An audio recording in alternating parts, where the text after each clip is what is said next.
रावणवाडी जलपर्यटनासाठी आलेल्या नागपूर येथील युवकाचा पाण्यात बुडून मृत्यू झाल्याने परिसरात मोठी खळबळ निर्माण झाली। भंडारा जिल्ह्यातील रावणवाडी येथे जलपर्यटनासाठी आलेल्या नागपूरच्या सौरभ मेहरा वय 30 या तरुणाचा जलाशयात बुडून दुर्दैवी मृत्यू झाला।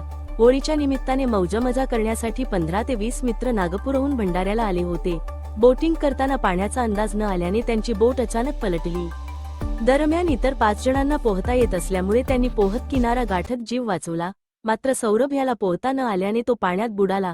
घटनेची माहिती मिळताच स्थानिक प्रशासन व पोलिसांनी शोधमोहीम राबवून मृतदेह बाहेर काढला।